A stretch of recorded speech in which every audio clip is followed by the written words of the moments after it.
Bonjour à toutes et à tous, aujourd'hui nous allons regarder comment configurer une Nexus RPI de A à Z. Donc dès que vous allez ajouter le bot, donc là c'est une V3 mais ne vous inquiétez pas, vous aurez quelque chose de différent. Vous l'ajoutez sur votre serveur avec les versions d'administrateur et il arrivera ici. Dans VMP vous pourrez choisir la langue, moi je vais choisir français. Et vous aurez quelques informations, du coup site web, support, documentation, etc. Et un petit indice, faites la commande slash setup. Et on va commencer du coup en faisant slash setup, on vous explique quelque chose. Qu'est-ce que c'est un Nexus? Un Nexus c'est un ensemble de serveurs qui partagent les mêmes données. C'est-à-dire que si moi je suis sur un serveur A, par exemple celui-ci, et un serveur B, par exemple celui-ci, et que sur le serveur B je me crée un personnage, celui-ci sera aussi accessible sur le serveur A. Donc moi je vais en créer un pour l'exemple français. Tutoriel V3. Donc là vous aurez un panel, votre taux de progression, ainsi ce qu'il faut configurer. Donc on va commencer par le pays du Nexus. Peut-être avant, je vais peut-être présenter aussi des informations. Du coup, la langue, ça permet de définir la langue. Le nom du Nexus, c'est ce que vous allez configurer avant dans le formulaire. Et le code d'accès, c'est le code qui permet de rejoindre votre Nexus. Alors, vous pouvez le donner, c'est pas un problème. Simplement, en MP, le fondateur du serveur principal, donc celui où le Nexus a été créé, devra accepter ou non la demande de rejoindre le Nexus. Du coup, le pays, moi donc, je vais choisir USA. Donc, ça va changer du coup la devise ainsi que l'item d'identité. Et le jeu, je vais mettre sur le jeu GTA. Voilà. Par la suite, du coup, il faut configurer le stockage. Alors, vous pourrez très bien le changer plus tard, c'est pas un problème, mais c'est nécessaire pour la suite. Du coup, il y avait deux types de stockage, le stockage max en grammes par mètre carré ou le stockage indépendant.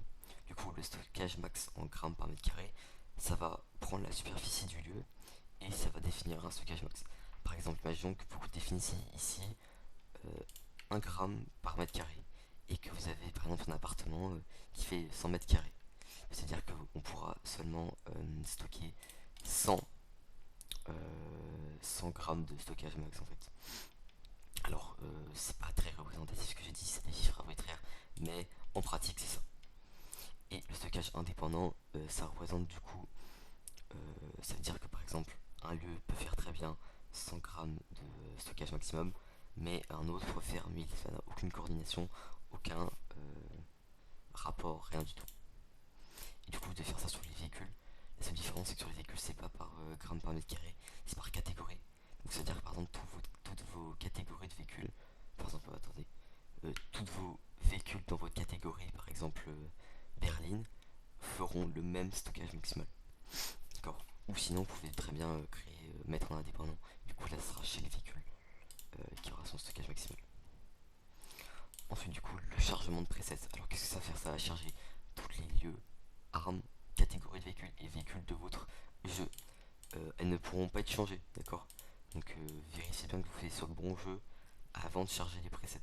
Dans le cas, ça sera GTA 5 et ça va tout charger. En fonction de l'utilisation, ça peut prendre un peu plus de temps.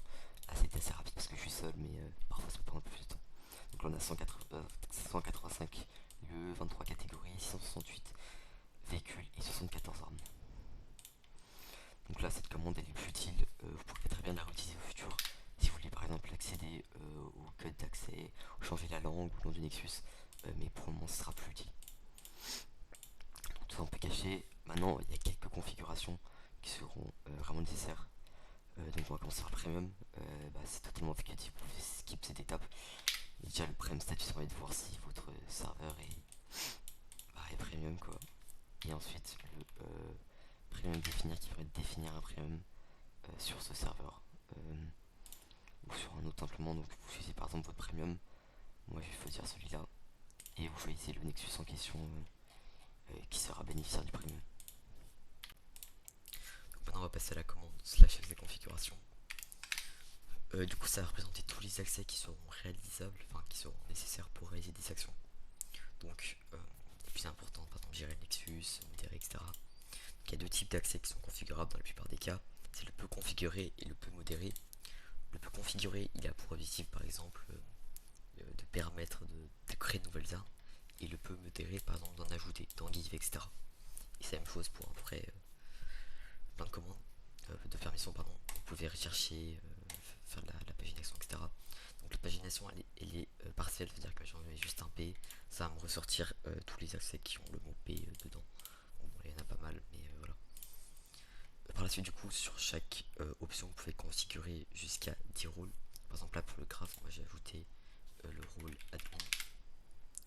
Voilà, j'en ai pas d'autres, mais vous pouvez en ajouter encore 9, donc 10 en total.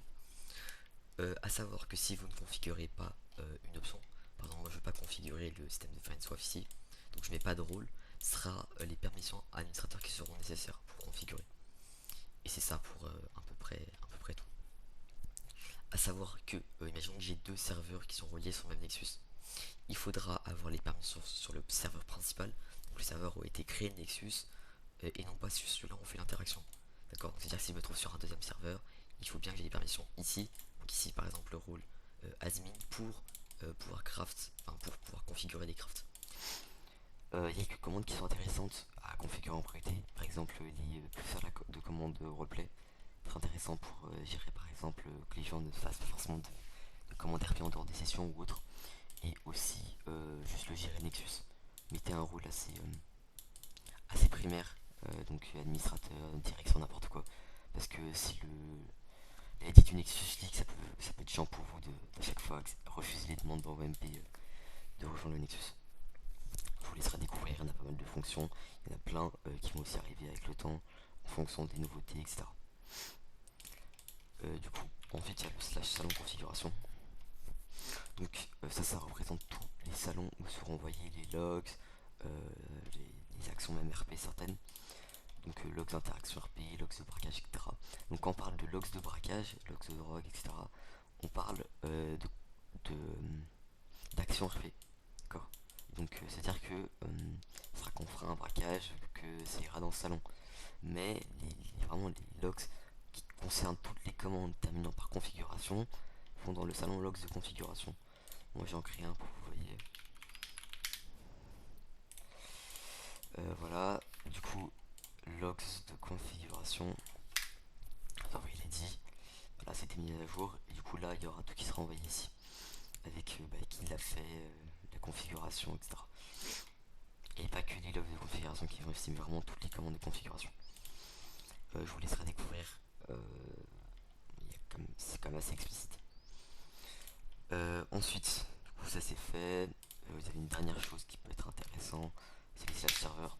Donc ça c'est les serveurs partenaires référents Nexus Replay. Si vous êtes intéressé par les rejoindre, si vous avez des questions à leur poser, etc.